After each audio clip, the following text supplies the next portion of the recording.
I don't want to not accept responsibility for what I did because I think that's wrong, especially at this stage of my life.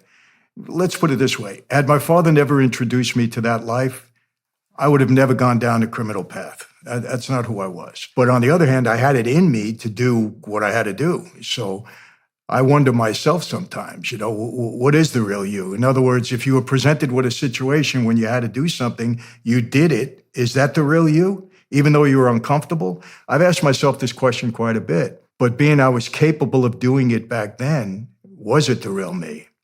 Is it the real me? You might think that because you, as I said, because you had decided to abide by this moral code, and that it was a moral code, that you wouldn't be conscience-ridden for doing some of the things you had to do to stay part of the family, because you'd already defined yourself in that way and also defined that as ethical. But it was still grating against something in you.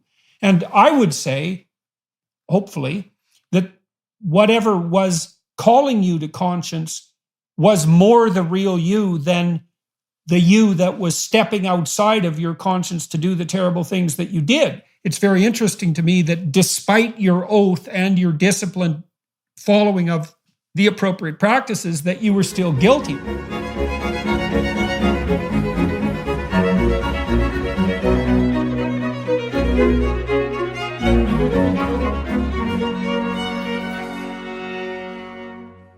Hello, everyone watching on YouTube or listening on my podcast. I have the opportunity today to speak to Michael Franzese, who has an extraordinarily interesting life, one that might be characterized as breaking good. Michael Franzese grew up as the son of the notorious underboss of New York's violent and feared Colombo crime family.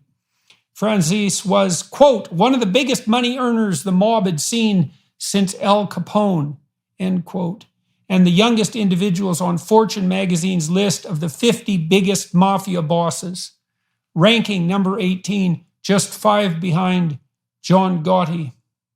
At his most affluent, Franzese generated an estimated $5 to $8 million per week from legal and illegal businesses. It was a life filled with power, luxury, and deadly violence. Michael's story is a modern-day Damascus Road experience. From his early days in the mob and rise to power, to God's leading him to do the unthinkable, quit the mob and follow Christ. In fact, nobody of Franzese's rank had ever just walked away and lived. Michael's compelling story of transformation is featured in his autobiography, Blood Covenant. He's also written several other books, including This Thing of Ours and The Good, the Bad, and the Forgiven. He's appeared widely in both Christian and secular high-profile media, including The 700 Club, Life magazine, Vanity Fair, Sports Illustrated, GQ, and many others. Thank you very much, Mr. Franzese, for agreeing to talk to me today. Well, thanks for having me, Jordan. Yeah, well, this should be a very interesting conversation. So let's go back to the beginning, I guess. You had quite a, let's say, checkered past decades ago. You were involved in organized crime at the highest level of organization, really, and I suppose in your way, very successful at it. And so let's start with that. Maybe we could go back even to your teenage years. I mean, tell me about your family and how this all came about. Well, I was born in Brooklyn, New York, and my dad, Sonny Franzese, was the underboss of the Colombo family, one of the 5 New York Mafia Cosa Nostra families. And my dad was a very, very high-profile figure at the time, during the 50s and 60s and right into the 70s. He was very well known, and he was a major target of law enforcement, a major target of the media back then. I always say he was kind of like the John Gotti of his day. I'm sure most people know of John. And so I grew up in an atmosphere, Jordan, where I loved my dad very much. He was a good father. He originally didn't want this life for me. He wanted me to go to school and be a doctor. He wanted me to stay off the street. But we were surrounded by law enforcement all the time, and I always viewed them as the enemy because they were trying to harass my family, harass my father. And I grew up with people always talking negative about law enforcement, so on and so forth. And I experienced that from the time I was 4 or 5 years old up until, my teenage years, and then after that. And it took a real turn of events. During the 60s, my dad was indicted several times. He was indicted 3 times in the state of New York for some very serious crimes, grand larceny and murder. He went to trial on all 3 of those charges and was acquitted. He was found not guilty. But then in 1966, he was indicted in federal court for masterminding a nationwide string of bank robberies. After a lengthy trial, he gets convicted. In 1967, they sentenced him to 50 years in prison. It was, I believe, the longest sentence for a bank robbery conspiracy case ever given up to that point. 1970, he loses all his appeals and they ship him off to Leavenworth Penitentiary to do his time. And I was a pre-med student at that point at Hofstra University in New York. But when my dad went away, which was essentially a death sentence, he was 50 years old when he went in. We figured add 50 on top of that, he'd never come out of prison alive. And then Joe Colombo, who was the boss of the Colombo family, somebody we knew very well, he kind of took me under his wing. I would meet a lot of my dad's friends. At the time, Joe Colombo had started the Italian-American Civil Rights League, which was supposed to, safeguard Italian-Americans from being harassed by the FBI. And I got very active in the league. I saw it as a way to help my dad. And during that time, I was actually picketing the FBI building in Manhattan and being a very active participant in what Joey was trying to do, Colombo was trying to do. And I lost interest in school because a lot of my father's friends were telling me, if you don't go to school and help your father out, he's going to die in prison. I believe my father was innocent because I asked him, I said, Dad, bank robbery, it doesn't make sense. And he looked at me, we were in the visiting room at Leavenworth, and he said, son, I'm not a bank robber. He said, I was framed on these charges. And he said, we got to work to get these charges overturned or I'm going to spend the rest of my life in prison. And it was a turning point for me during that visit when I said, look, I'm not going to school anymore. If I don't help you out, you're going to die in here. And basically at that point, he proposed me for membership in the Colombo family. I was 21 years old when that happened. And that's when my life started to take a shift. Big government continues to spend borrowed money, inflation continues to swell, dragging down our economy, and the stock market has entered bear territory. So what's your plan? Are your assets diversified?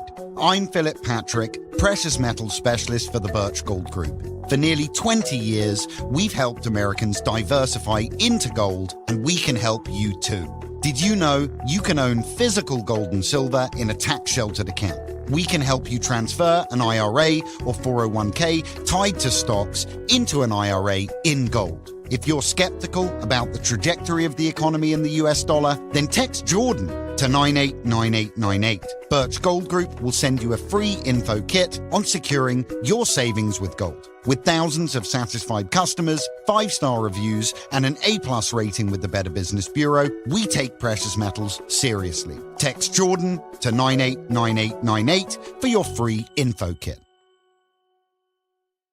So what did being inducted into the Colombo family mean? Well, you can't just go up to somebody in that life and say, hey, I'd like to join. Somebody has to propose you, vouch for you, say you have what it takes to be a member. And for me, it was my dad. He proposed me to membership. And, there is a process to becoming a made man or an official member of that life. And you go through a process where you have to prove yourself worthy of becoming a member. And, it could have been, there were guys at the time, Jordan, they had an expression in the life where the books were closed. From the 1950s up until that point in the mid-70s, they weren't officially bringing any more members into that life because it was security reasons. And this was all 5 families in New York kept to that. But then they opened the books again in the 70s. So there were guys actually waiting 20 years to become members of that life. Just, they were just there, 20 years. For me, it was a 2.5-year, 3-year process because, like I said, they had opened the books. So, you have to prove yourself worthy. There's a lot of discipline in that life, a lot of authority, a lot of alleged respect. You had a meeting at 8 o'clock. If you weren't there at 7:30, you were late. You can never be late in that life, and you just had to follow the orders, whatever you were told to do. It's difficult for me to say this, but I like to be honest about it. That life at times is violent. And if you're part of that life, you're part of the violence. And it took me 2.5 years before I proved myself worthy. And it was actually Halloween night in 1975 when I took an oath and became a sworn made member of the Colombo family. And what sort of things did you have to do? What sort of things were you called upon to do in order to be deemed worthy of membership? Well, again, when I first, after my dad proposed me, it was about 2 weeks later when an official in the family, a captain, picked me up and he took me to see the boss. Now, I don't know if you're aware, but Joe Colombo had been shot, seriously wounded at a big rally that we had in Columbus Circle back in 1971. He eventually died from the wounds, and I was about 12 steps away from him when that happened on the stage. It was kind of the first eye-opening experience that I had in that life. And, I was told straight out, they said to me, do you want to become a member of this life? And I said, yes. And they said, well, here's the deal. It was a new boss that had taken over. His name was Tom DeBella. Tom has passed on now. And he said to me, here's the deal. From now on, 24 hours a day, 7 days a week, you're on call to serve this family, the Colombo family. That means if your mother is sick and she's dying and you're at her bedside and we call you to service, you leave your mother's side, you come and serve us. From now on, we're number one in your life before anything and everything. And when and if we feel you deserve this privilege, this honor to become a member, we'll let you know. So from that moment on, you have to do whatever you're told to do to prove yourself worthy. And, there was a lot of menial things. There was times I had to drive the boss to a meeting. I sat in the car 2, 3, 4 hours, waited for him to come out. God forbid you leave, you go to the restroom, go get a newspaper, he comes out, you're not there, you're in trouble, stuff like that. I know I did that once and paid the price. I had a real tongue lashing. Just a lot of things like that. I mean, a lot of times you're just really hanging out and observing and watching and listening. And, I learned to be a very good listener at that point, Jordan. I just listened and observed and seen what it was I need to do and what was expected of me. And look, again, to be honest, there are times when you're called upon within that life to commit an act of violence. And if you're told to do it, you need to do it. And before you had gone into medical school and then decided to take this turn in your life, had you been involved in anything that was violent as a child or a teenager? I never was involved myself. I mean, I had fights, I had a fight, 2 or 3 neighborhood fights. I mean, my ribs were broken once. I got hit with a bat, things like that, scuffles like that, but nothing major. But I witnessed things, My dad was a fairly violent guy. I mean, I saw him hit people. So I witnessed that. I didn't really enjoy seeing it. But I witnessed it at one time at a really young age. I think it was 10 or 11 years old, and he had, trouble with somebody on the street. I was driving with him, and he was pretty violent with the guy. How did you react to that when you were 11? It kind of scared me. I didn't see him like that with another guy. So I was a little concerned. I said, hey, in my mind, I guess I was thinking, is this going to get out of hand? What's going to happen? And 2 fellas that were with my dad walked over to me and said, I was in the car, and they said, Mike, don't worry about it. You probably shouldn't be seeing this, but everything is okay. But it made an impression on me. So, all right. So you how far had you got in medical school? Well, I was a pre-med student. It was my second year. I was a sophomore. Basically a biology major. What happened with your father? What happened with your attempts to have his case re-adjudicated? Well, my dad actually did 40 years on that 50. And he was paroled. He made parole because he was under the old law where they still had parole in the federal system. Back then, today they don't have it. You got to do 85% of your time. But he was under the old law. And after 10 years, I actually did get him out on parole. But he kept going back in, and always for associating with other felons, somebody alleged to be in organized crime. So he was paroled 5 times, violated 5 times, and went back in. And he ended up doing 40 on the 50. He was actually released in 2017 for the last time. He was 100 years old on the date of his release. He was actually the oldest, member of that life in America, probably in the world. and he died at the age of 103 just two years ago. So what did it mean to be at that time, what did it mean to be part of the Cosa Nostra 5 families in New York? And why 5? And how were they bonded together, or were they competing with one another? Well, they didn't compete with one another, but there were rivalries at the time, but never rivalries that ended up in violence, because in that life, there's a perception that families used to fight one another. That kind of activity stopped in the 40s. You know, when Lucky Luciano got together and created the commission, and there was kind of a ruling body over the 5 families, the boss of each family was involved in it. They didn't fight among one another. They settled disputes amicably. Whenever there was a war in that family, it was always a civil war. It was usually for power or leadership. So, but I always say this, Jordan, I believe the golden years, if you want to call them that, of mafia in New York, and probably throughout the United States, was really from the 50s until the mid-80s. In the mid-80s, things started to fall apart when Rudy Giuliani started to really use the racketeering laws and put a lot of guys in prison, created a lot of informants, and that's when the life kind of made a drastic turn, you know, I guess for the better for society, but for the worse for them.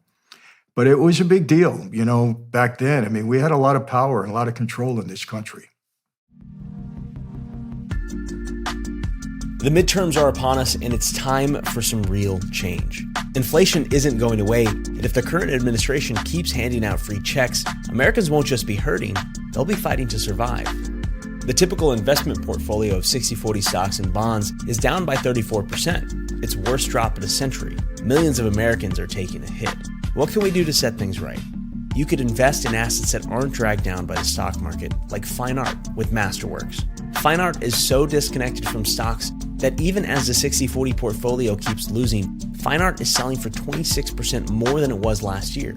Just recently, Masterworks sold a painting for a 21.5% net return to their investors. Go to Masterworks.com and use promo code JBP to sign up for Masterworks and skip their waitlist.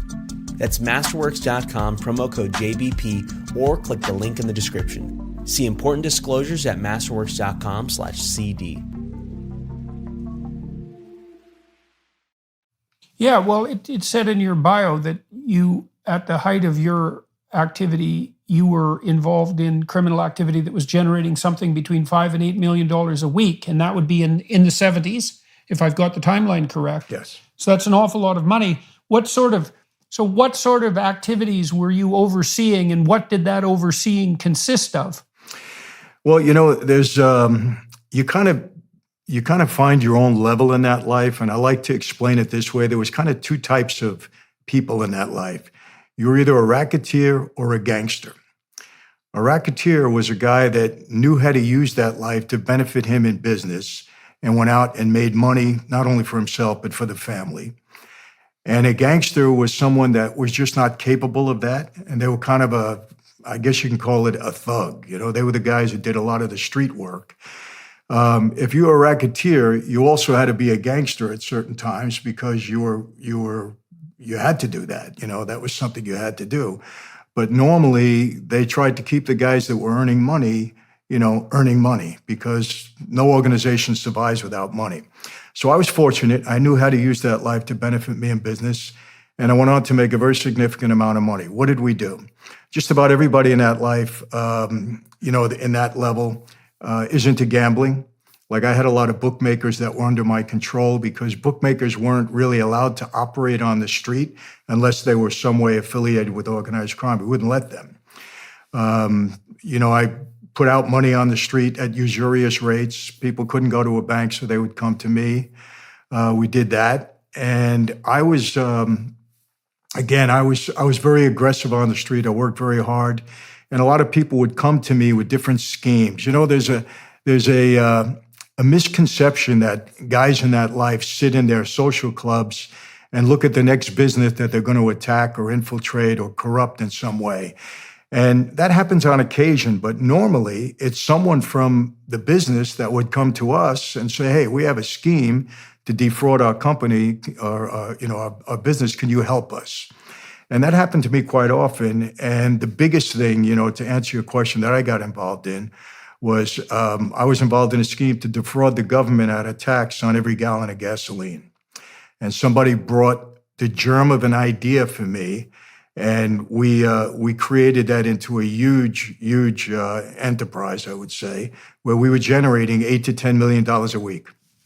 How was that implemented? That scam on the gasoline tax front? Well, initially in New York, and I think throughout the country, the tax on every gallon was collected at the gas station. The gas station operator was obligated to pay the tax. While that was happening, we had 350 or so gas stations that we either owned or operated, and we installed people in all of them. And to make a long story short, it would take the government about 10 months before they would come down on a company that wasn't paying tax. And we had a way to manipulate them so that it took 10 months. And then they changed the law. And they said that you had to be a licensed wholesaler in order to collect the tax, and then you had to pay the government. Well, I had 18 companies that were licensed to collect tax on every gallon of gasoline, and the same deal. It took them about 10 or 11 months before they came down on us. And we had accountants working for us that were able to keep them at bay for that length of time. And then by the time they would come down on a company, we'd just close the doors. That company would be over, and we'd move to the next license. So we did that I ran this operation for almost 8 years. So how come the government didn't clue in if they were losing the amount of money that you were siphoning off? You said you ran this repeatedly. So if I've got it right, you set up a company, you had about 11-month window before the government would come in and enforce its tax collection. So you could collect money for 10 months and then just kill the company and then start another one. Correct. And so, and then you managed to do that for 8 years. Yes. So why didn't the government clue in? Well, they couldn't. They were investigating us. They were trying to clue in. They just couldn't figure out how we were doing it or what we were doing. And, it was a pretty sophisticated operation, and we just tried to stay one step ahead of them, which we were able to do. And it lasted that long. I mean, I had an incident once where 2 FBI agents, I had also a couple of car agencies. I had a Mazda agency and a Chevrolet agency. And they visited me in my offices once, and they brought me outside, and they said, look, we have an idea what you're doing. We know what you're doing, but we can't figure it out. Just tell us, help us, and we'll give you a pass on all of this. Now, obviously, I knew they weren't going to give me a pass, and I didn't cooperate with them at the time, but they knew something was going down. They just couldn't figure it out. We just stayed ahead of them. And so how did it finally fold up after 8 years? Well, my partner, who developed the scheme along with me, he was actually the one that brought me the idea. He had a small operation out in Long Island. And he got in trouble on an unrelated case, a tax issue, a personal tax issue that he had. And at the time, we had he was on trial, and we had a compound in Panama. And the reason we had it there is because there was no extradition between Panama and the United States at that point in time. And so he was flying back and forth to Panama, and there was at some point in time when he thought he was going to be convicted on his case, and he didn't want to take the conviction, so he fled to Panama. And the FBI somehow, they went and kidnapped him in the middle of the night. So they bypassed the extradition laws, and they brought him into Florida. And at that point in time, he agreed to be a cooperating witness against me. And I was the target at that time. I had several investigations going on me at one time. And once he became an informant and started cooperating, he told them how the whole scheme was coming down, and that's when it fell apart. So I'm curious about your personality then and now, I suppose. It seems to me that juggling all these enterprises, each of which has a high probability of collapse and a high probability of investigation, I would think of that as something extraordinarily stressful.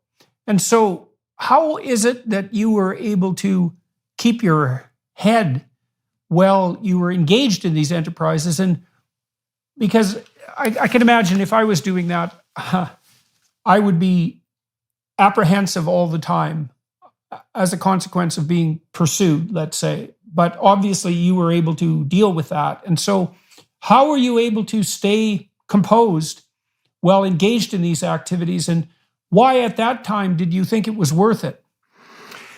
Well, that's a good question. I'll tell you, it wasn't only I was a target of law enforcement from day one because my dad's name was so high profile. I mean, I had throughout my time in that life, I had 18 arrests. They were on me all the time. I found out I also had 7 indictments. I had 5 state indictments and I had 2 federal racketeering indictments, one that was brought on by Rudy Giuliani. And I went to trial 5 times. I was either dismissed or acquitted in every case. And so I constantly was under investigation.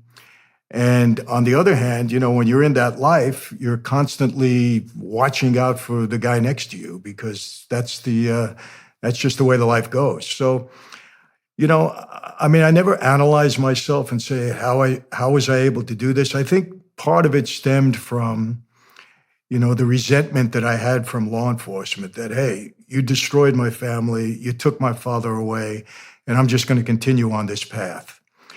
But I will say this, Jordan, people have asked me that many, many times. There were things that I had to do in that life that I was very, very uncomfortable in doing. I didn't like it. It wasn't part of who I was, I believe. But, in some way, I just stepped outside of myself because I knew I had to do it or suffer consequences myself. And I did it. And then I sprang back to who I was before that. I don't know how else to say it. Well, you said already that you had constructed a pretty complex identity. You had a 2.5-year apprenticeship. And as you get deeper in and deeper into something, that's more and more of who you are. And so the alternative to continuing in that vein is to do something radical, completely radical and different. And that's no easy thing to manage. And I think people do in their lives step outside themselves quite frequently to maintain what they have. So you said part of it was that you had been embattled on the law enforcement front for a very, very long time. And so you were pretty accustomed to that, and that you felt that the law enforcement agencies were enemies. And so was that part of the justification for engaging in those activities? Yes. I saw law enforcement as they're corrupt. These are not good people. They framed my father. They put him in jail for a crime he didn't commit. It was very destructive to my family. We had I don't know any family of any member of that life, including my own, and not my wife and kids, thank God for that, but mother, father, brothers, and sisters, that hasn't been totally devastated. And I guess I blamed them in a big way early on. I wasn't blaming my father. I was blaming them. And so anytime I was able to get over them or fight with them or argue with them, I don't mean argue, verbal argue, but, just I just did it. I went for it. It was very resentful on my part. I had a real resentment for that. I see. Okay. So I see. So, and so then that also meant that when you're facing prosecution by the law enforcement entities and the judiciary, you're still feeling like you're embattled, and that you have a moral obligation in some sense to continue to fight despite the costs.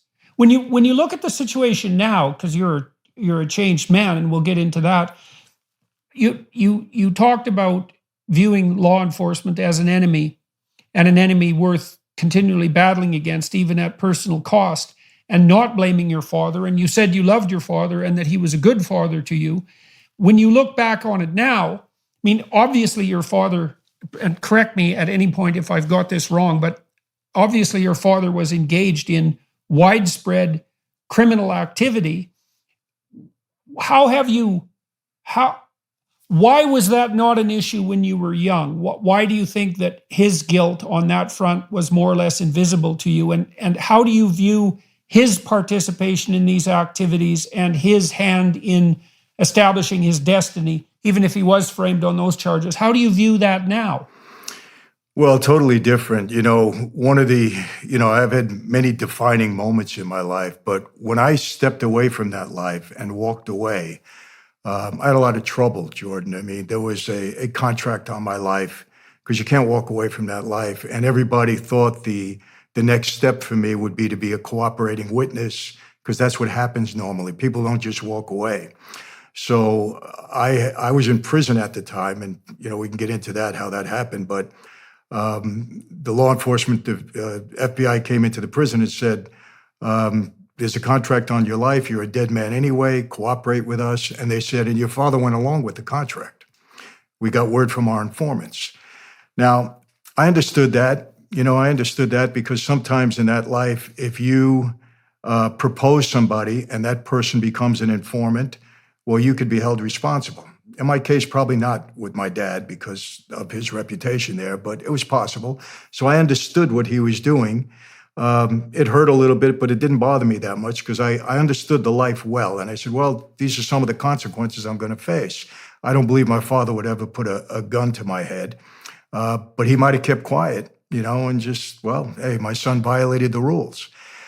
But it was really later on that I had a conversation with him, and this was many years later after I walked away. It was probably maybe 10 or 12 years ago, and I said to him, I visited him in prison on his last violation, and I said, Dad, our family's destroyed. I mean, my mother, 33 years without a husband.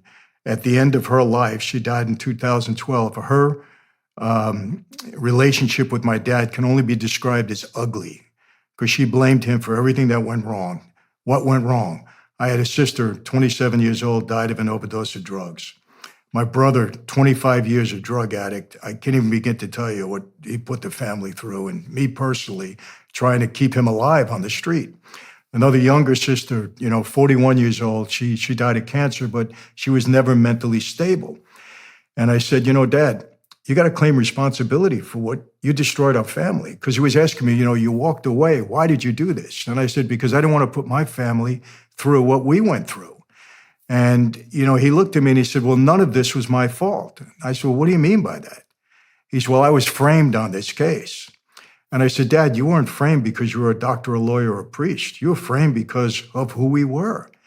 I said, you got to come to terms with that because eventually you were going to go down. He wouldn't accept responsibility. So that's it. So that's interesting. So okay, so let's talk about that a little bit because that's extremely interesting. So because you might think that given that he had lived an exceptional criminal life, that he would have been willing in some sense to accept the guilt that would be part and parcel of that. I mean, if you engage in criminal activities, then you're doing criminal things. And obviously that's wrong in some sense, or it wouldn't be called criminal. And you'd think that that would be part of the price you'd pay for whatever success and respect you might generate as a consequence of doing that. Maybe whatever adventure you might have as a consequence of doing that. But the fact that he dwelt on the narrow fact of his innocence in that regard means to me, in some sense, that he was denying his, and I think this is what you're telling me, is that he was denying his culpability. And you often hear that, especially the high-level criminal types are without conscience. But that doesn't seem to be an appropriate description of the situation with your father, because if he was without conscience, he would have just said, well, of course I was guilty and they framed me, the sons of bitches, but that's exactly what you'd expect. But, I had it coming to me in some sense because of all the other things I did. But you said that he was clinging to his innocence and also unwilling to take responsibility for what he had done. And do you think that's an exaggerated version of what you had to do when you stepped outside yourself, so to speak, to commit the sorts of acts that you didn't regard as part and parcel of you? Yeah, I think it could be described that way, yes. And I got upset with him during that meeting too, because I said, how could you not claim responsibility for any of this? I said, our family was destroyed. And he refused to do it. He was now again, I don't know if he just couldn't face me and say it. Maybe inwardly, I can't look into his heart and his mind, but he was very adamant about, denying it. And maybe in some sense, I don't know, maybe that had a carryover effect on me during my time in that life. Because my dad did teach me one thing. He said to me, he taught me a lot of things that I thought were very helpful to me. But one of the things he said is never admit to anything. Never. No matter what. You don't ever admit to anything. Let them prove it. Let somebody else prove it. And I saw that as being wrong later on. But during my time in that life and growing up, That's how I would never admit to anything. If you guys want to get me, you got to get me. I'm not going to help you. So that was my mentality back then. Right. Right. And do you think that did that also carry over?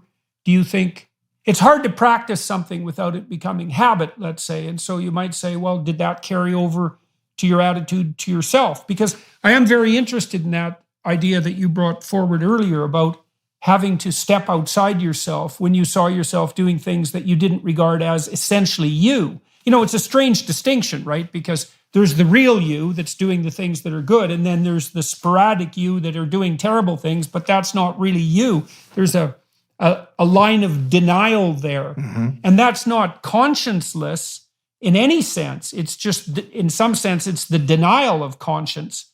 And you did say that, your father seemed to manifest the same attitude on a very large scale. When you decided to get out of that criminal life, was that a consequence of willingness to preserve your family from the catastrophes that your birth family had been through, or was that, to what degree was that also your willingness to look at those things that you'd done and to start seeing them as part of you instead of part of whatever it is that you were being when you weren't being you? Well, there were a couple of things that led to that. Jordan, one of the horrors of that life is that you make a mistake, your best friend walks you into a room, and you don't walk out again. And there was a night when I had that experience. There was a lot of talk about me on the street. I had a very big crew at that time. We were making a lot of money. There was a publication, I think it was Newsday, that wrote a story that said I was getting powerful enough to break away from the Colombo family and start my own family. There was no truth to it. It was a fictional story, but you know how the media is. And so guys on the street start to get a little bit nervous of that, especially my boss at the time.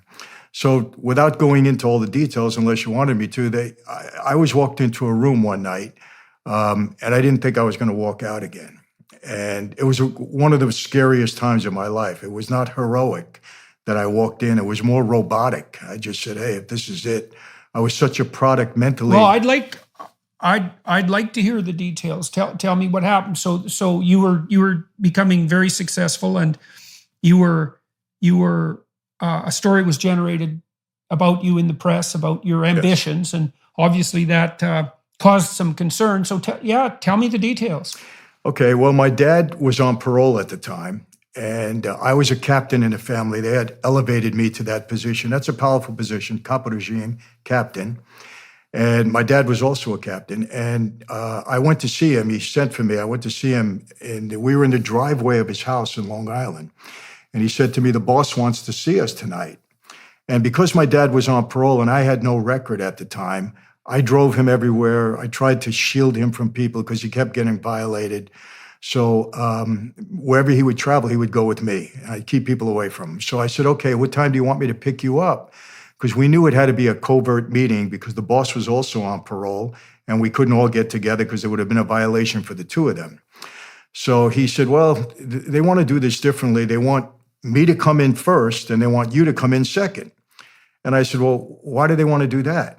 I said, no, we're not going to do that. You know the talk on the street. I said, we're not going to do that. Why would they separate us?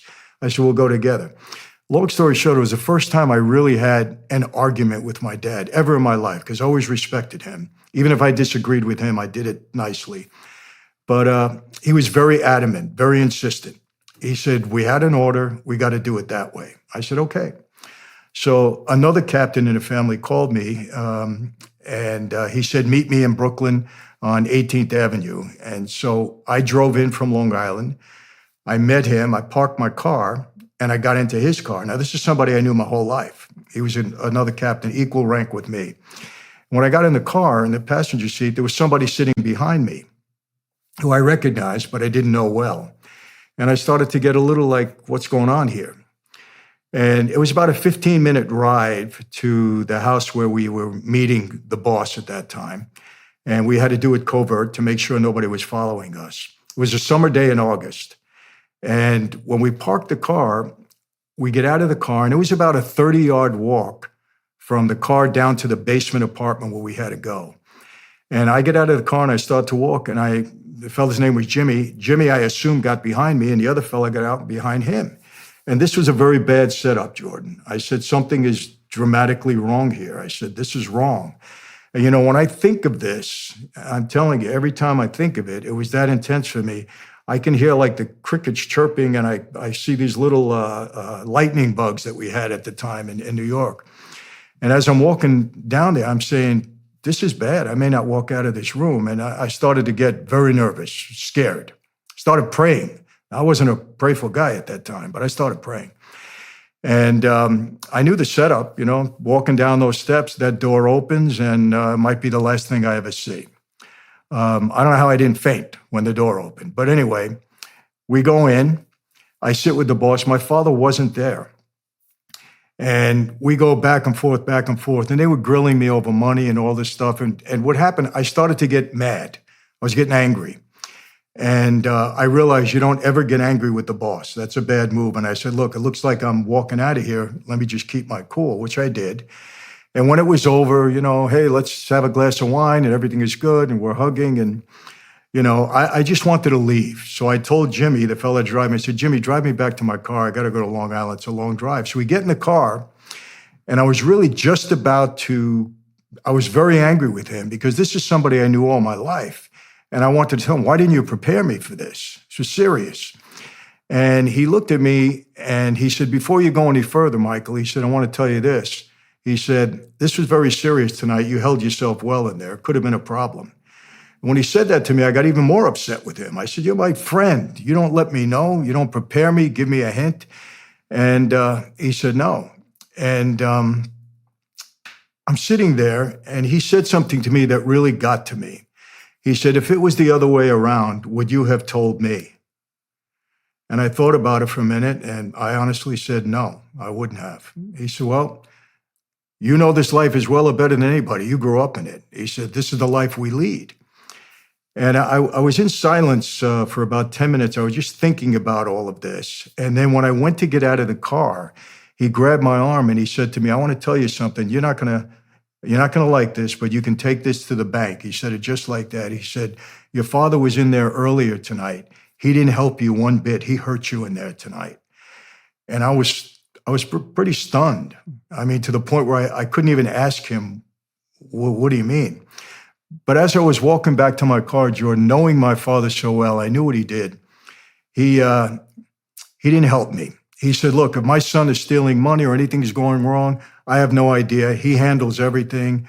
You know, I'm on parole. I don't get involved in anything. He threw me under the bus.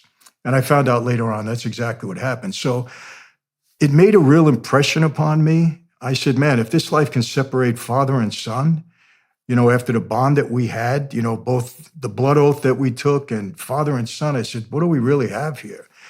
And it was 2 years later that I met my current wife, which was really my motivation for walking away. But I still say to myself, I wonder, and I'm not sure. I'm saying, if that incident never happened, would I ever have walked away? Because my dad had a very strong hold on me, as did the life. So right. I don't know. I mean, I don't know if I would have ever walked away. Well, it sounds to me, given everything you've told me so far, is that the people who were involved in that life set up a morality of, it's something like a morality of patriarchal loyalty that goes above all else, is that there are like military style obedience is required, and that all morality is therefore now a consequence of abiding by the rules of the game. Mm-hmm. And that would mean you sacrifice your personal happiness, you sacrifice the stability of your family, you might even sacrifice the relationship you have with your son. But the manner in which you're moral is to abide by the code of the family. And that sounds like what's inculcated. Does that seem accurate? Absolutely. Absolutely.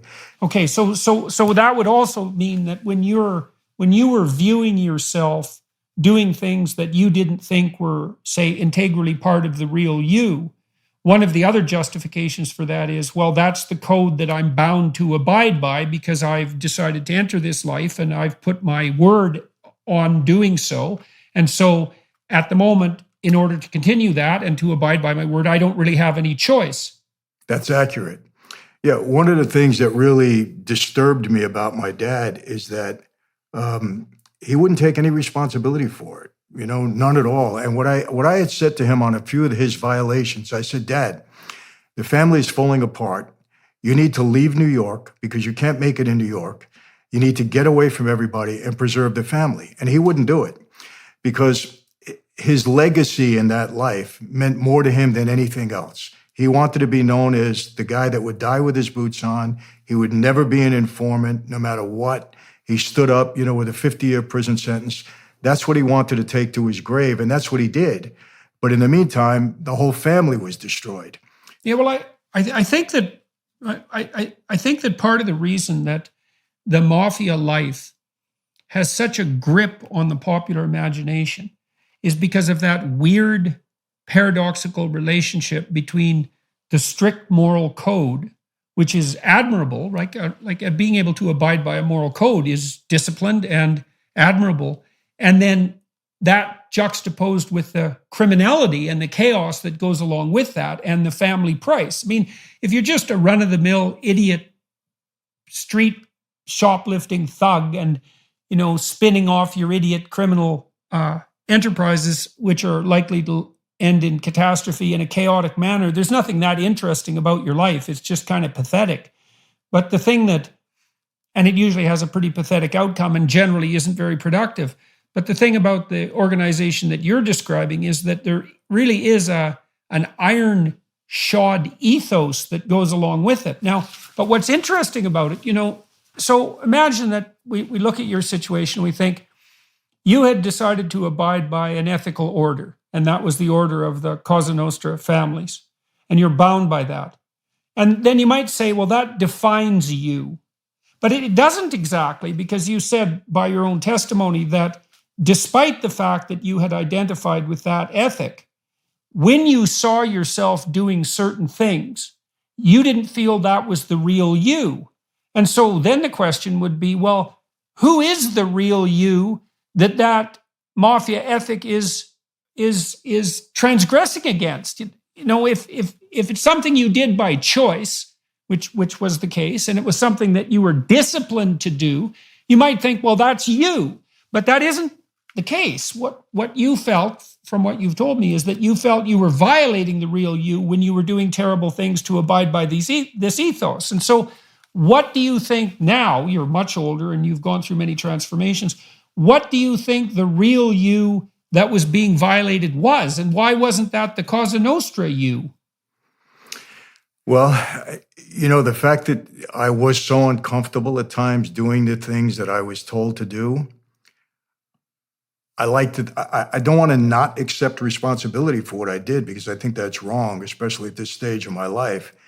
But I can't say that that's something, let's put it this way. Had my father never introduced me to that life, I would have never gone down the criminal path. That's not who I was. I wanted to be a doctor or go on with my life in that way. But on the other hand, I had it in me to do what I had to do. So I wonder myself sometimes, what is the real you? In other words, if you were presented with a situation when you had to do something, you did it. Is that the real you? Even though you were uncomfortable? I've asked myself this question quite a bit. And I don't know. Like now, I wouldn't think of it. I don't want to, hurt my family in any way. I don't want to do the wrong thing. But being I was capable of doing it back then, was it the real me? Is it the real me? Well, that is the question in some sense, and I suppose that's also the question that is relevant with regards to a conversion: is what is the real you? And I don't mean just you specifically. I mean the real human being. You might think that because you, as I said, because you had decided to abide by this moral code, and that it was a moral code, that you wouldn't be conscience-ridden for doing some of the things you had to do to stay part of the family, because you'd already defined yourself in that way and also defined that as ethical. But it was still grating against something in you. And I would say, hopefully, that whatever was calling you to conscience was more the real you than the you that was stepping outside of your conscience to do the terrible things that you did. I do believe that people have an intrinsic sense of, well, I think it's an intrinsic religious sense in some sense, and that's why they're called upon by their conscience, period. Now, exactly what that means in the final analysis, I don't know, but it's very interesting to me that despite your oath and your disciplined following of the appropriate practices, that you were still guilty. And it's also interesting to me that your father had to insist on his innocence, and that was what he used to escape responsibility. Because you wouldn't necessarily think that would be vital under those circumstances. But it was how he lived with himself. And you said there was a kind of I hesitate to use this word, but there was also a kind of narcissism of legacy associated with that's prideful, I suppose. You said that he wanted to be viewed, and you can understand this, and it is tough in some sense, that he wanted to be viewed as the guy who was so loyal that he wouldn't crack no matter what. And even though that's misguided, it's not nothing, right? It's not just complete chaotic rule by whim. There is an ethos there. But, you said your birth family was completely destroyed by that ethos. It turned out that doesn't work very well in the medium to long run. And that would be despite the money and the respect and the power and all of that went along with it. Why do you think it was so destructive for your family? I mean, it was partly because your father was jailed, but that wouldn't be all of it. Well, a lot because my mother, was a very difficult woman. She didn't, how could I put it? She was difficult with all the kids in the family. She couldn't handle motherhood alone. We needed a balance in the household. And he wasn't there to do that. When he was there was a balance. Even, my brothers and sisters were younger than me. I kind of became the father figure in the house when he went away. But my mother was such a strong personality, and there was nothing to balance her out. And then I think all the kids had that same resentment for law enforcement, all of them. And so it just worked against them. And then dealing with my mother, it was so difficult. Like my brother, I'll tell you what happened here, another dynamic. My brother got himself in trouble because he was constantly in and out of trouble with drugs, low-level stuff. I mean, he was a drug addict, and he would do what drug addicts do. And he got himself in trouble, and he wore a wire against my dad and other people for over a year. The last violation that my dad got, and the last case that he got, my brother brought it and actually testified against him in court. He went into the witness protection program. We didn't see him. I didn't see my brother for 10 years. When my dad was on trial and I went to see the trial, I was shocked seeing my brother on the witness stand. But since then, my brother's cleaned up his act in that he's no longer a drug addict. He's been clean for a while.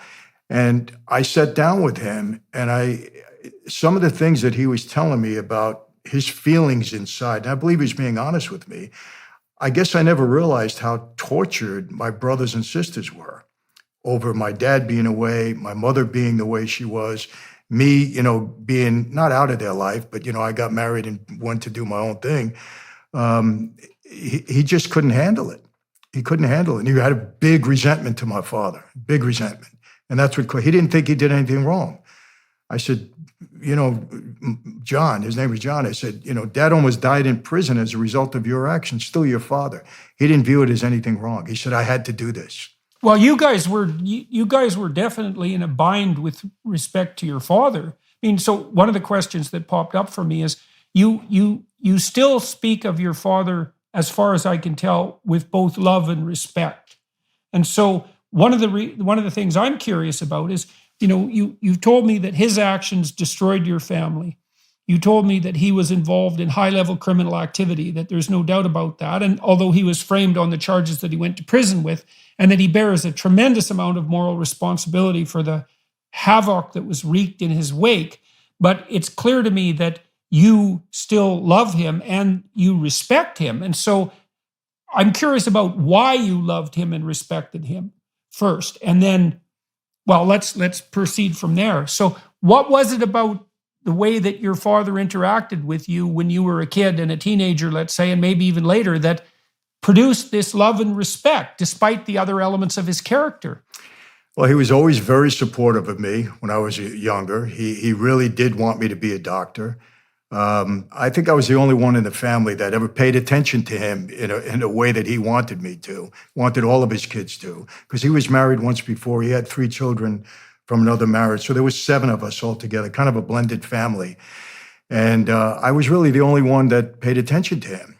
And I did everything to try to please him when I was younger, for some reason. I wanted to please him. And I tell you this, Jordan, maybe this had a lot to, well, obviously it did.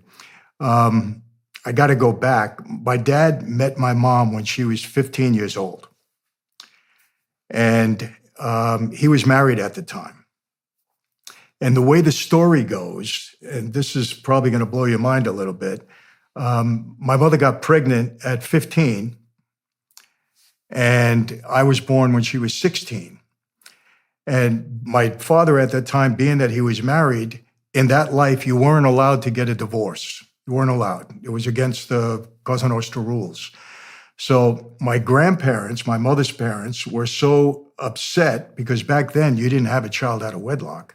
They forced my mother to marry someone else to say that was I was his child. And so I grew up for a short time believing that my father, Sonny, was my stepfather. I believed that. He adopted me at an early age because then he left his wife, and then my mother and him got married. I think I was, 4 or 5 years old. But his first wife ran away on his kids.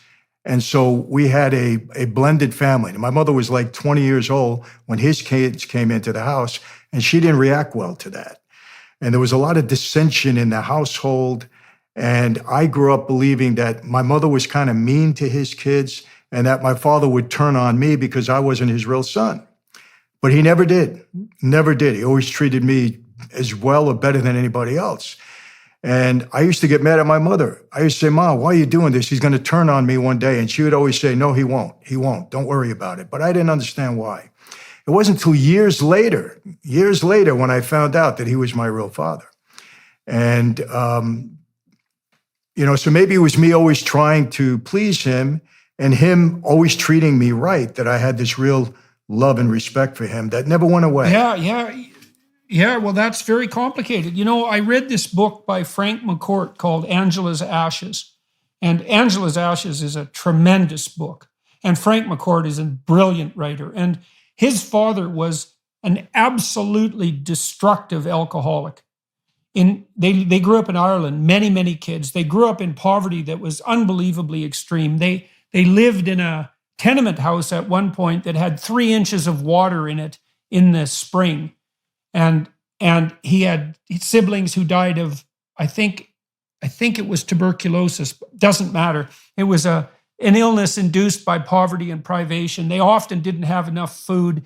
His father was always off drinking up every cent the family had on these alcoholic benders that went on forever. And that was their life. And, Frank was a very wise child. And he, in some ways, compartmentalized his father into 2 different persons. There was sober morning father, who was a pretty decent guy and who actually loved him and who spoke words of encouragement. And then there was drunk and useless nighttime father, and he more or less ignored him. And what Frank did was concentrate on the positive aspect of the relationship with his father. And it's an amazing book because it's written almost entirely without resentment, as far as I could tell. And you could also tell by reading the book that Frank benefited from the positive attention of his father to the degree that he was able to garner that, even though overall what his father did was murderously destructive in the most irresponsible possible manner.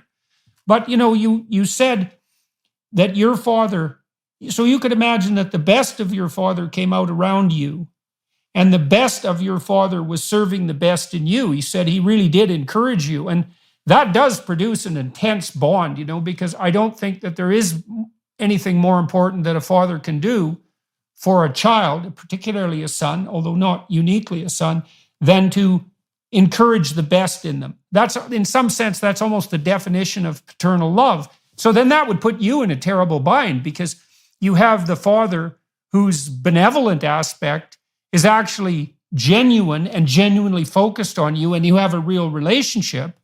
And then you have outside of that father, the criminal father, who's doing all these other things that are in some ways completely contradictory to that. And, and your response was intense loyalty to your father. Yes. Yeah. And I guess because he never turned on me in any way, I just always appreciated that. So no matter what he did later on, it never interfered with my love for him. I might have gotten upset with him, but I couldn't not love him in any way. So, the other thing too, George, when I left that life, it was extremely difficult because I felt that I was betraying my oath. So I would go to bed at night, leaving the life, wake up, staying back in. I mean, it took me years before I finally got over it. And I'm over it now, obviously, but it took me a long time. It was a real struggle and challenge. That's how much of a hold that life had on me. And I think not only because of the oath that I took, but really because of my father. I didn't want to let him down in any way. It was really a struggle. So let's turn to that. You said that one of the turning points was that evening that you described earlier, where you weren't sure if you were going to walk out alive, and the fact that your father, in some sense, threw you under the bus before that meeting. And then also your realization that had you been in the same position as perhaps your father and certainly your friend Jimmy, that you might have done the same thing. That obviously perturbed you to a great degree. But then you also said that you met the woman that you are now married to not long after that, and that was also a turning point. And so how did you meet her, and what were you engaged in at that time, and how and why did meeting her change you? Well, I met her on a movie set. I was producing a movie. I had a film distribution company, production company at the time that I was involved in, independent. And we were filming a movie in South Florida, and she was one of the dancers. It was a dance movie. I met her on the set. She was 20 years old. And again, very long story short, I fell in love with her, really fell in love with her, obviously, 37 years later. And I just said, she was a Christian, and her mom was a very devout Christian. And I said at the time, when I was falling in love with her, I said, my life is a direct contradiction to what these women believe. And they didn't really know anything about me. They were from Anaheim, California, and I'm from New York, so they didn't really know anything about me. But when I fell in love with her and I knew there was something happening there, I said, am I going to marry this girl and then put her through the same thing my family went through? Because, Jordan, I became such a target. They were going to indict, they were going to take me down at some point in time. You only have a winning streak for so long. And I said, I got to make a choice. It's either her or that life. And I chose her. And that's when I started to try to engineer this way for me getting out of the life. And part of that was pleading to a racketeering case. The underlying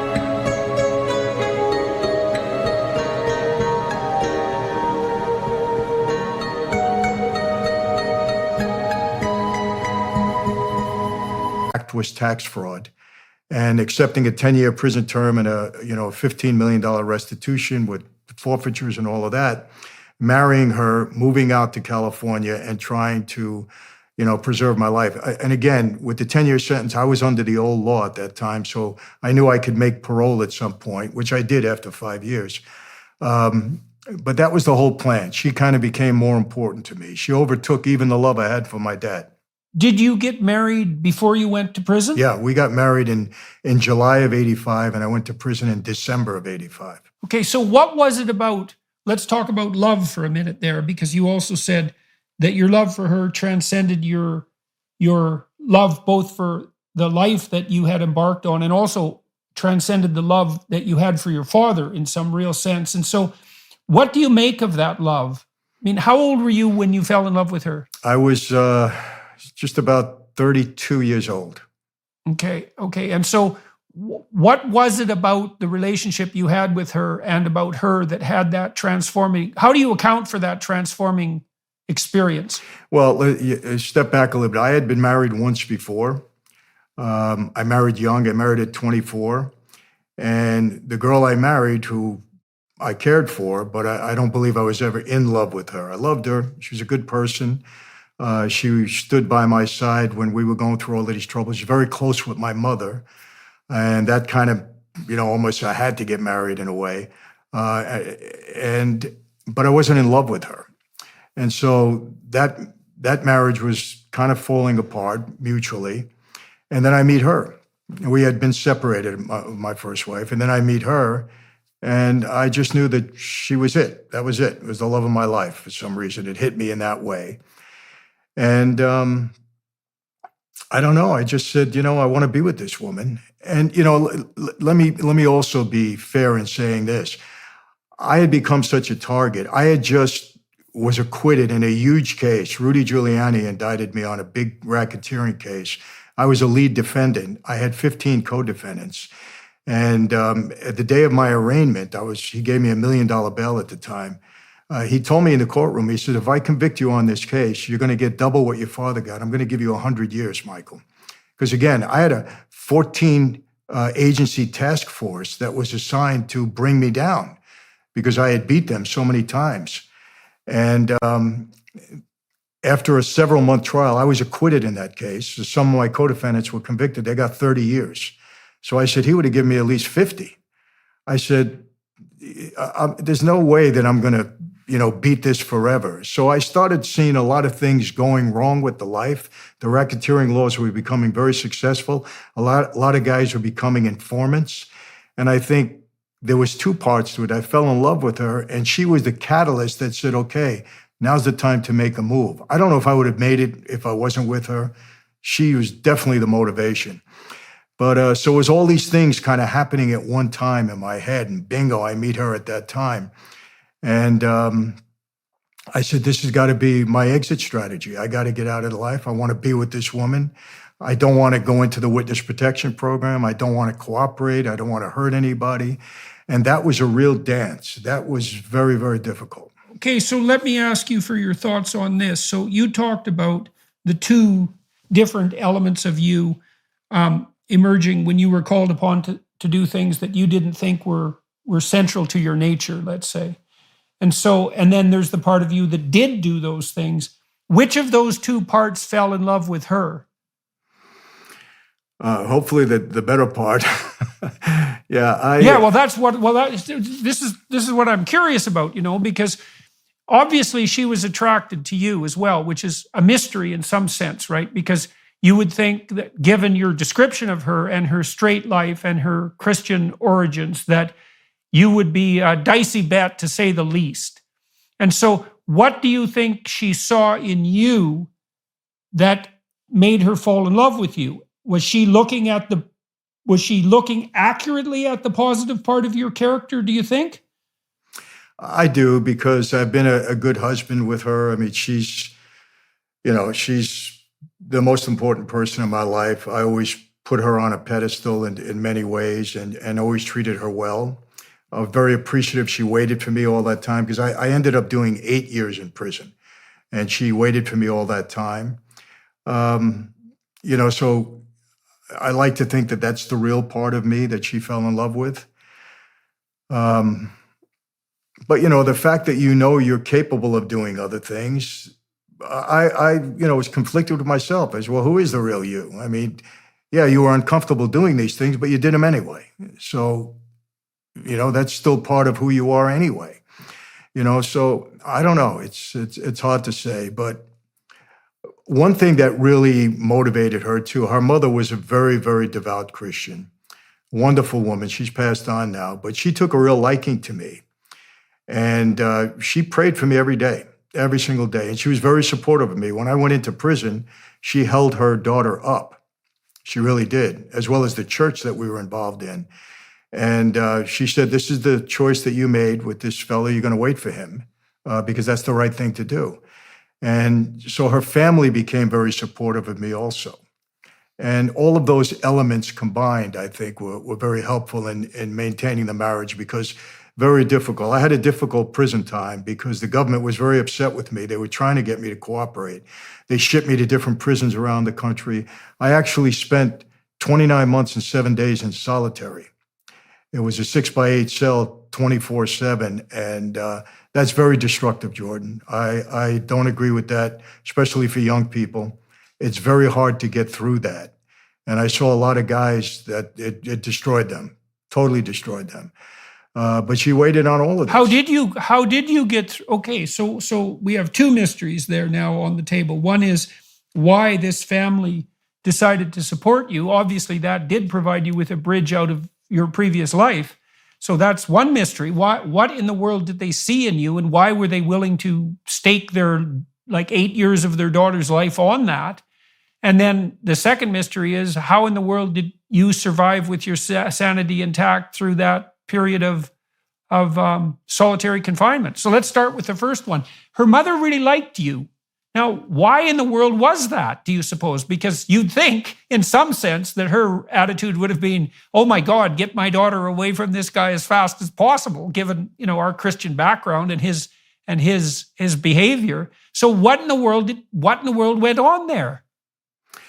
Well, I think it goes to the type of woman she was. I had a conversation with her one day, and I told her name was Irma. And I said, Irma, look, I'm bringing some baggage into this relationship because of who I am and what I've done in my life. I said, but I love your daughter, and I promise you I'll never hurt her. And I said, I love her very much. And I said, I'm going to do everything to help her. I said, when I go to prison, I said, I'll make sure that she's comfortable. One of the reasons why I took a plea was so that I can maintain my wife's lifestyle. When I say lifestyle, she wouldn't have to go to work. She wouldn't have to do anything. So it was part of the negotiation where I'd maintain the house and money and all of that, even though I paid a big fine and restitution. So I said, she's going to be comfortable while I'm away. I said, and I'll never hurt her. And from that moment on, she became my biggest supporter. She believed in me. And because of her Christian faith, she was very prayerful in that. And she said, told her daughter, this man loves you. And if this is the choice you're making, then you have to stick with it. And her grandmother was the same way. And I think that was, because Cammie was 21 years old when I married her. She was a good girl. She was a Christian, but she was still a young girl. She was a dancer at the time, so I think that had a lot to do with it. And even when I was in prison, I tried to maintain, one of the things that really, really scared me in prison wasn't the prison experience, but when my dad went to prison back in his day, he was allowed one visit a month and 1 3-minute phone call. As a result of that, he wasn't, he just became so separated from the family. My brother had cancer in his leg. We never turned to my father. Everything that went wrong in the house, we didn't turn to my dad because he wasn't there. We couldn't even discuss it with him. So he had no input. And him and my mother grew apart. That's when the kids started to grow apart from him. I maintained a relationship because I'd go and visit him every month. And so I was afraid of that. I said, I don't want that to happen with me and my wife. So fortunately, the laws changed. You were allowed to get on the phone. When I made my deal, to take a plea, part of the negotiation was they'd send me to prison out in California, so I'd get visiting. So I'd maintain that relationship with my family. All I cared about in prison was maintaining a relationship with her. I was able to do that. So, I took care of her in that regard. Her mother just believed in me. And her father was kind of he was an alcoholic. He had some petty little stuff on the street. So he liked me a lot, in that regard. I think maybe he looked at me, wow, this is big time for him. I don't know. But, That's what held it together. And then, she's a genuine person of faith. She's very sincere in her faith, as was her mother. So, and then let's look at the experience in prison. So you were in solitary, you said, for 29 months. Yes. Okay, so how in the world did you get through that? And what did it do to you? And was there any utility in it? Or was it just torture? Well, emotionally and mentally, it's torturous. When you look back on being in solitary 29 days, I can't differentiate one day from another. I can't differentiate 1 hour from another. If I think back I don't know, it was one long day. That was it. And for me at the time, I dove into my Bible. This is when my faith-based transformation took place in solitary. Dove into my Bible. I had my wife send me in several books on all faiths, and I started to study all different faiths. And it sustained me in a big way. I had a Sony Walkman. I was listening to a lot of the pastors that were interpreting scripture.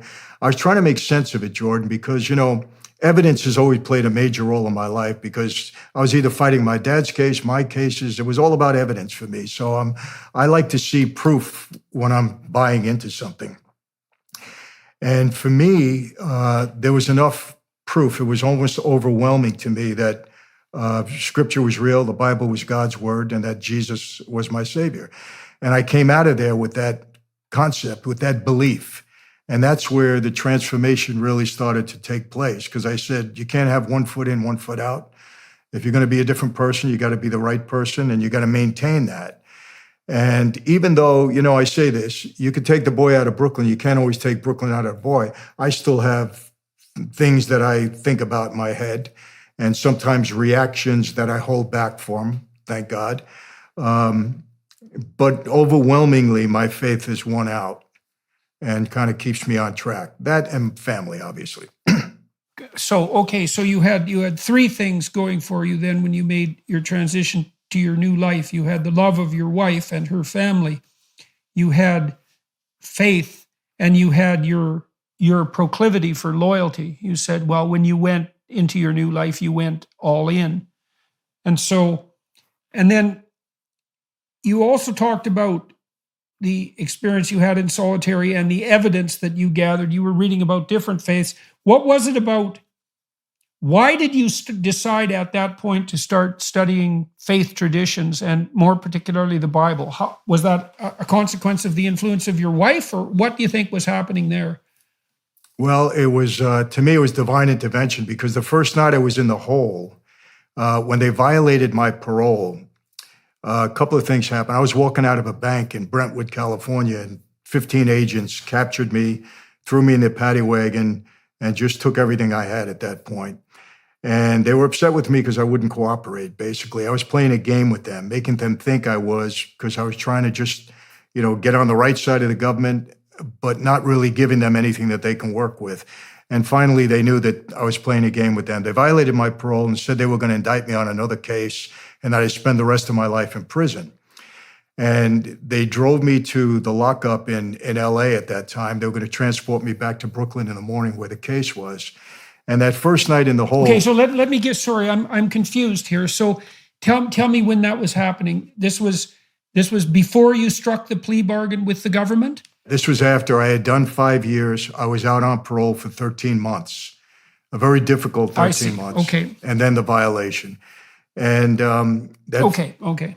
Yeah, that first night in the hole was, honestly, I was a guy that was pretty much, I can accomplish anything that I want to accomplish. I was very determined. I had confidence, not arrogance, but confidence in myself. And this was the first night when I said, I think it's over for me. I'm done. I said, they took all my money because they leaned all my bank accounts. They said they were indicting me on another racketeering case. And I know by past experience, you don't beat a case with a public defender. It cost me millions to defend myself and become victorious at these trials.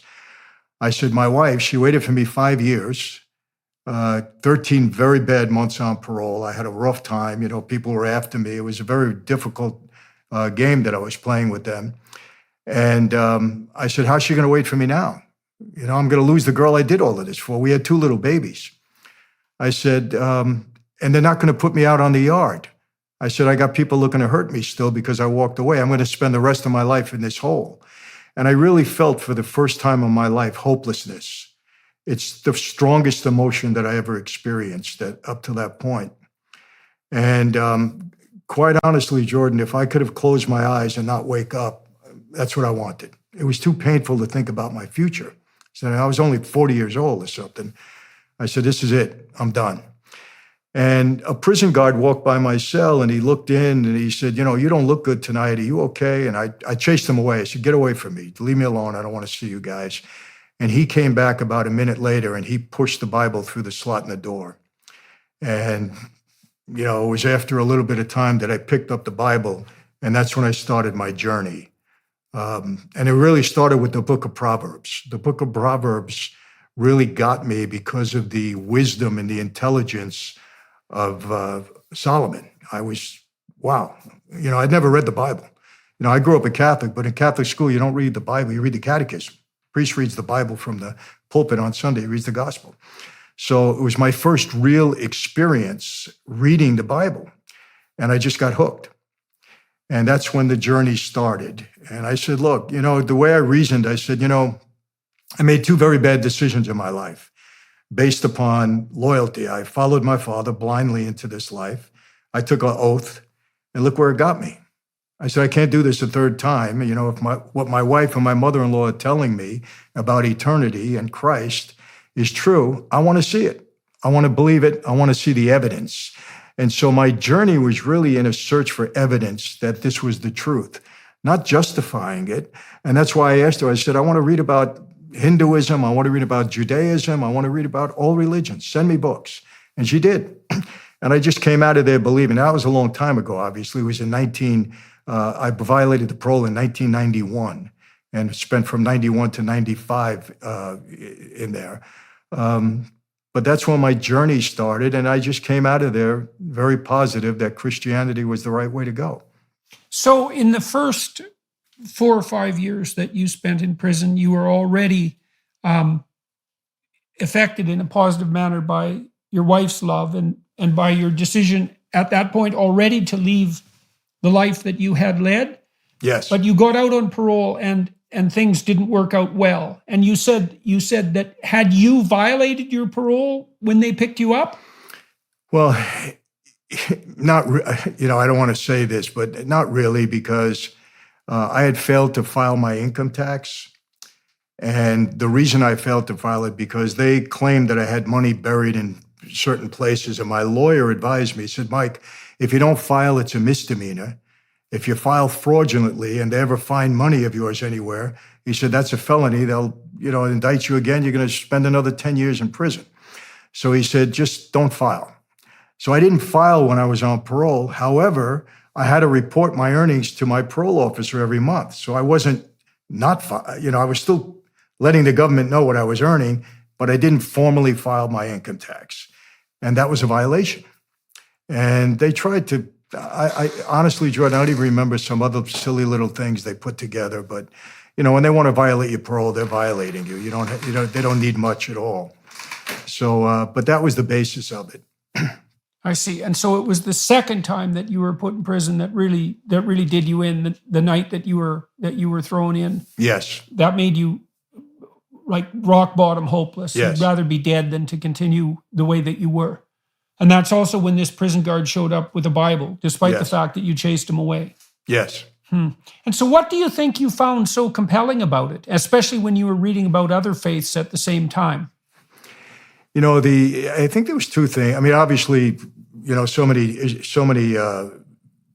stories in the Bible were compelling to me. But one of the things that got me, I became a New Testament guy because I really focused on, you know, the manhood of Jesus, number one. I wanted to really look into Jesus' character since he's the basis of our faith and what kind of a guy he was. Because remember this, Jordan, my whole life, from the time I was a kid right through the time I was in that life, the standard we had to live up to was to be a man's man. That's it. You had to have integrity, you had to be strong, you had to be courageous and tough and treat women the right way. It was always that. So I wanted to study Jesus of Nazareth first to establish if he was the kind of man that I would follow. And he obviously came through with flying colors for me with that.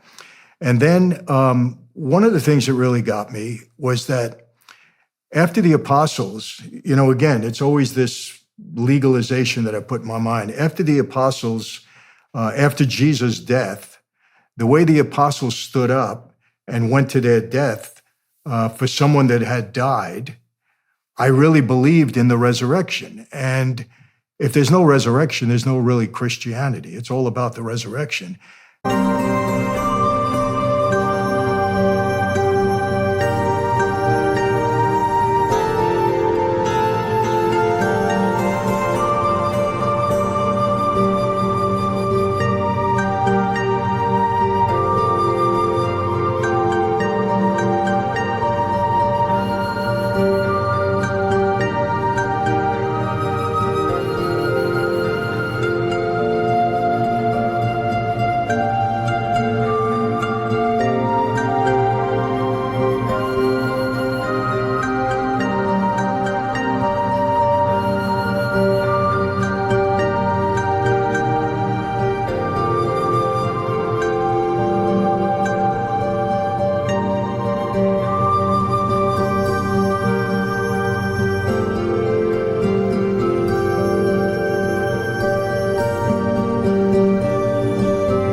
And their testimony, their witness meant so much to me. It was so powerful. And I said, man, I know guys in the life that were turning informants left and right, and we were a life supposedly built on loyalty. And here's 12 men, or 11, whose leader was dead, and yet they were willing to go to their death as a result. That was very powerful evidence to me. And then things just kind of stemmed from that, because you don't die for something you don't believe in. You don't die for something that is not real to you. At least I can't see that. Even if it's wrongly real, if it's real to you, you may sacrifice yourself for it. But if it's not, you're not going to. Mm-hmm. So that speaks to that loyalty. That speaks to that loyalty that we were talking about earlier, that ethos of loyalty that you had. And so, and then you also said that the rules that you had abided by were the rules that you might say a man's man would abide by, but they were insufficient in many ways, given, let's say, what happened to your family and also your own experiences.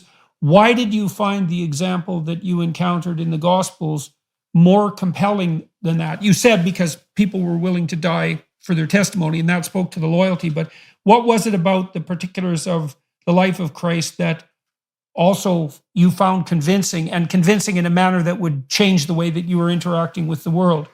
Well, I started to think about where the loyalty really was in our life, and loyalty could be built on love, could be built on fear. And I started to think about it. The loyalty in Mafia and Cosa Nostra, to a great degree, was built on fear, fearing of the consequences if you did something wrong. So you were loyal. And then I realized when all of these racketeering laws started to come into play, the fear of the mafia was transferred to the fear of the government, because the government now would tell somebody, listen, you're going to do 100 years if you don't cooperate with us. And all of a sudden, the fear was transmitted to that. And so I said to myself, you know what? Real loyalty is based upon love. It's not fear. And because if you love somebody, you'll go to your death for them. I mean, I know I would for my kids, my wife, and yeah. Well, you also said that the loyalty that you had to your father was basically based on love and not fear. It was based upon love. I didn't fear my dad in any way. And like I said, I mean, I would have walked into a room with him even after they told me, he went along with the contract, because I don't believe he would have ever done that. And if he did, well, it would have been my tough luck, but it was always love with my dad. But, and I just saw the way Jesus expressed himself to his followers. And, no greater love than for someone to give their life for the people that they love. And I just saw that as very powerful. Now, before that, without getting into all the detail, I had to first establish that Scripture was real. And what I'm reading is real. It's not a novel or a fairy tale or fake or any way. And, I put that together methodically in my head at that time that, no, this is real. This is trustworthy. I can trust the Bible. The evidence is pretty clear. And so it's almost like I went to trial. I took the Bible on trial during that time. I had nothing but time on my hands, Jordan. So, I often wonder if I didn't get in the hole during that time, if I ever would have strongly become a Christian, because I think I needed that time totally to myself, with no distractions whatsoever, other than, worrying about my family on the outside, in order to really convince myself through this search that it was real. In the past 25 years, it's only become more real to me, not only in my life, but in the life that I've seen, in others that God has done. So, I tell people, this is not based upon some whim or some fairy tale or, hey, it's it feels good to go to church and hear the message and see get involved in the worship music. For me, it's pretty real. Not saying that I'm perfect in any way, because you still have sinful tendencies, no doubt, but you get better. You have to be better. If you're not better, then something's wrong. Then it's not real. So how did you start to change during the second prison term as a consequence of this unfolding decision? What did you stop doing and what did you start doing? And how did that change life for you in prison? Well, again, in the hole, there's not much you can do. You're just there 24/7. But, something happened during that time, Jordan. This hatred that I had for law enforcement. There was a case going on in Chicago, and they wanted me to testify in that case. As a matter of fact, they said they were going to indict me, probably something they couldn't have indicted me. It was somebody that I knew. And I'll tell you what happened. They came and picked me up in the middle of the night, and one FBI agent came and was bringing me to Chicago to talk with the U.S. attorney. And it was me and him. I was handcuffed. We were on a flight. And we get to the airport in Chicago, and I hardly even spoke to this guy. I didn't want to talk to him. And we get to the airport, and he says to me, wait here. He took the handcuffs off me. He said, I'm going to get my car. I said, what? I said, I'm a federal inmate. I said, he's leaving me in the airport all alone? Now I'm wondering if this is a setup. I'm saying, what's going on here? I'm starting to get a little nervous, And he doesn't come back for about 20 minutes. And I'm in the airport by myself. I'm looking around. I'm saying, something's going on here. This guy, first of all, he'd lose his job if I ran away. He'd be in a lot of trouble. He just left me there. And then he comes back, and I get in the car with him, and I'm driving with him, and I told him, his name was George. I said, pull over. He says, what? I said, pull over right now. And he said, what's wrong? I said, no, what's wrong with you? What's going on here? As you leave me in the airport, you're a federal agent, 23 years on the job, I hear. I said, you could have lost your job if I ran away. He said, I'm trying to establish some trust with you. He said, I just put myself on the line with you. He says, and you got to be able to trust me, and I got to be able to trust you. And that whatever I'm asking you, you're going to tell me the truth. Something happened. I had never witnessed anything like that from a federal agent or anybody in law enforcement. Well, local cops, different. But I established a friendship with this guy. And I said, I'm going to tell you the truth. It's not going to help your case, but I'm going to tell you the truth. And he became a dear friend. He turned my whole head around about law enforcement, because I used to look at them like they were some aliens, like they didn't know how to tell the truth. They were corrupt. They were just bad people. And that put me on the road of changing my whole attitude and accepting the fact that, no, we were the bad guys. I mean, there's bad in everything, but we were the bad guys. These are decent people. And since then, I've met so many. I have so many friends in law enforcement now. Yeah, well, it's a rough thing when you put the locale of evil somewhere that's convenient. It should be somewhere inconvenient, right? It should be in the middle of your heart. But if you see it in other people, then as soon as you see it as essentially in other people, then you're justified in taking whatever stance you want against those other people. And then you have no responsibility except to take that stance. Yeah. And that's pretty convenient for you, right? Because it's not your moral problem then, it's them. They're Right. bad. They're the ones who are bad. Right. And now even on, social media, I have a big platform also. People, if I'll say something about my dad, they'll come out and say, well, why do you defend your dad? He was a murderer and he was this and that and that. And I don't even get offended by that anymore because I understand that's the way people should normally think, because that's the life that my dad was part of. That's the life that I was part of. At one time, it would have been terribly offensive to me, but now I get it. I understand that's the right way to think in many ways. So, I think it was this had to be a whole change of mindset that occurred in me over a period of time, just from meeting different people, studying my faith. I met so many genuine people. One of the pastors of my church, the guy that married us, who was Dr. Myron Taylor, he's passed on now. But when I was in prison in the hole, he was sending me books, and then he'd send me money for commissary.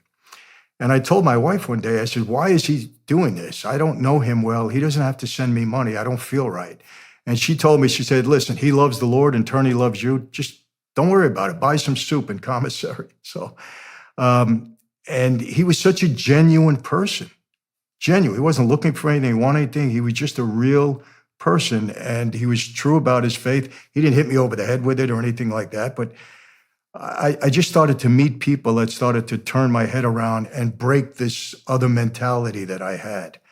It took time.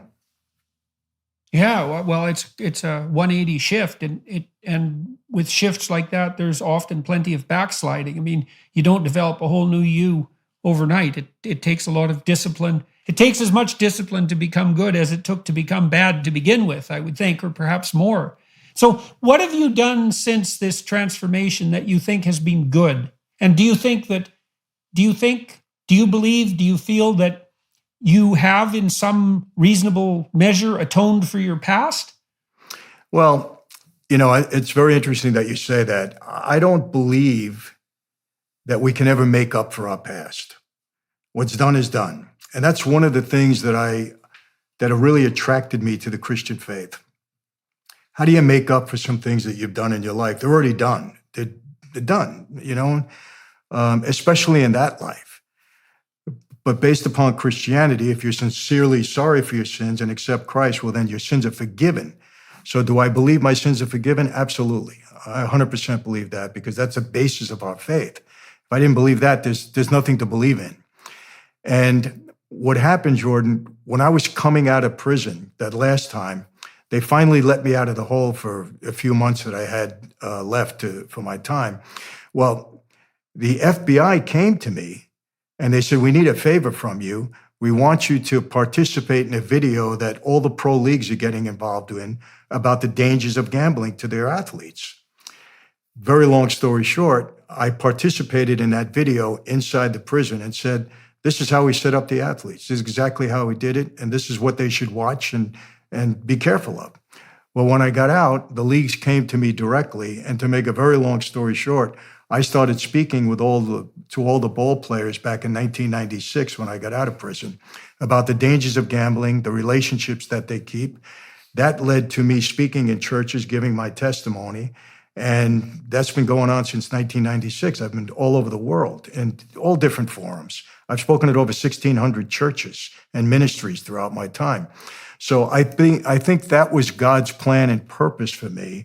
And I totally believe that, what the enemy meant for bad, God will turn around and use for good in our life if we allow him to. So I think the platform that I went into was used because people are so intrigued with the mob life everywhere you go. I mean, I found out, in China, the biggest movie ever in China was The Godfather. I've experienced that in Singapore, Australia, you name it. I just did a 16-city tour in the United Kingdom, and you would have thought I was a rock star. I couldn't believe it. Yeah, well, I think it does have something to do with that strict sort of hyper-masculine ethos that's, we live in pretty chaotic times morally. And any example that constitutes abiding by a strict code is therefore extremely attractive at an unconscious level.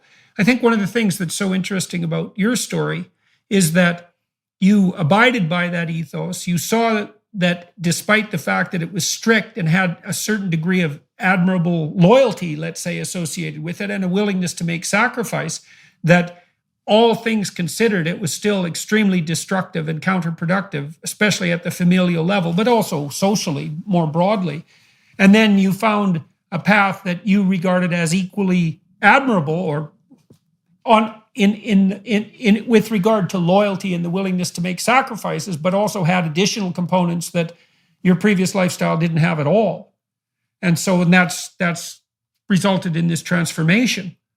And so it's a story that's remarkable in two fronts. One is, well, you were an exemplar of this first ethos that has this unconscious attractiveness associated with it. And second, you found that wasn't good enough, and you needed something, and found something that served you and everyone else better.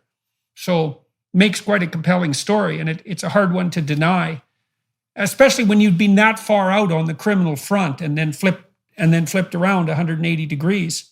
And also how painful that was to actually manage. So, yeah, let me ask you this. I have said this many times. I don't think that everything that's illegal is not necessarily immoral. And I've said this. I've said it from the stage in church. I said I have no moral issue whatsoever with stealing tax money from the government. I'm being honest. I would not lose a night's sleep in doing it. I won't do it because I'm accountable now to God and to my family. I don't want to put them in trouble. I don't want to make mistakes like that. People rely on me for a lot of things. But morally, I don't have a problem with it. And I'm being honest. And I often wonder myself, I say, well, why don't you have a problem with it? It's illegal. You're not supposed to be doing it. You're supposed to abide by the law. And like I said, I won't do it. But I don't have a moral issue with it. So I don't know where that puts me at times. Is that still the old me, or is that justified? Because I believe the government is corrupt. I mean, I read about it every day. I just wrote a book, Mafia Democracy, about the government. Yeah, well, maybe you can't fight corruption with corruption. Maybe that just doesn't work. Even if your fundamental point is accurate, and maybe that's part of the ethos of turning the other cheek, which is a very complicated thing to think through, right? Because it can look like weakness, that's for sure. And I think often when people do it, it is weakness. It's not out of moral virtue, but it can be. I think if you turn the other cheek and you don't have to, well, then maybe that's something that's ethical. And I do think it's a dicey thing to fight corruption with corruption. And maybe that was part of the problem with you regarding the police as enemies, and then being willing to engage in criminal enterprise in some sense for revenge, is that even though to whatever degree your supposition was correct, the manner in which you chose to fight wasn't productive. It was just going to make the problem worse. Yeah, that makes a lot of sense. Another thing, I have this issue with my wife. Maybe you can help me there too.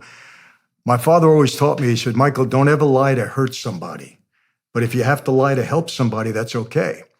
And I've lived by that code throughout my life. I'm not going to lie to hurt somebody, but I'll definitely lie to defend somebody and help somebody. And my wife said, a lie is a lie. It's wrong. And I try to explain it. I said, well, wait a second. If I had to protect our son from something that he did, would you want me to just give him up if he was wrong? Or should I protect him? I said, my instinct is to protect him. I don't know how to do it any other way. I said, I couldn't do it. And she has a problem with that. I think you can find yourself in situations where the best alternative that confronts you is to lie about something. But then I would say, in all likelihood, there was a whole series of micro lies that put you in that circumstance. And so you have to be hyper awake to make truth always work for the good. There's a poet in Canada, Leonard Cohen, and he said, there's no decent place to stand in a massacre. And the idea would be, well, by the time you're in the massacre, you've made so many moral errors that all you have are variant forms of hell around you. There's lesser hells and greater hells, but that's it. And I think very often when people are called upon to lie in the service of something positive, they've already compromised themselves so badly in 50 ways that that's the best alternative that lays open to them. You know, I think your wife is fundamentally right. I also think, though, that sometimes it's your best bet. You know, there's a classic example. Let's say if you were in Nazi Germany and you had Jews hiding up in your attic, and the Nazis came to the door and they said, "Do you have any unwarranted people living in your household, unauthorized people?" Well, if you weren't going to lie, you'd say yes, and then those people would die. But then I would say, well, you know, 10 years ago, you should have said something about the Nazis when they were first starting to gain power, and you didn't. And now you're in this hellish situation where you have to lie for the good. And that means that you have already put yourself in a place that's not tenable. And so that's how it looks to me. Interesting. That makes sense. Yeah, well, it's a hard thing to make sure that you're stepping on firm ground with every word all the time. That's a very rough challenge, but I do think that's what living in truth fundamentally means. It's a call to being awake nonstop, and that may mean if you're not awake enough, you may find yourself in a position where the best you have is a white lie. You know, people have asked me these sorts of things trivially, like if your wife comes to you and she's bought a new outfit, and she says, "Well, how does this look?" Your best bet is to say, "Well, it looks great, dear."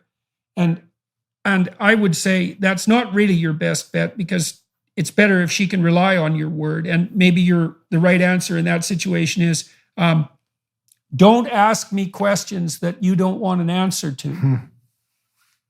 Right? It's, you know what I mean, is that there, if you step carefully enough, sometimes even in awkward situations, and I know that's a relatively trivial example, you can find a way of telling the truth that serves the good and doesn't betray someone that's still true. You know, you have to wrestle with yourself to make that happen, but you can make it happen almost always. Understood. So, yeah. Well, look, we're running out of time on this front. I want to talk to you for another half an hour behind the Daily Wire Plus platform. As most of you who are watching and listening now know, I do an extra half an hour interview with all my guests to walk through some more of the details of their life, and to find out, I suppose, what success looks like. And so that's what we'll be delving into. Hello, everyone. I would encourage you to continue listening to my conversation with my guest on dailywireplus.com.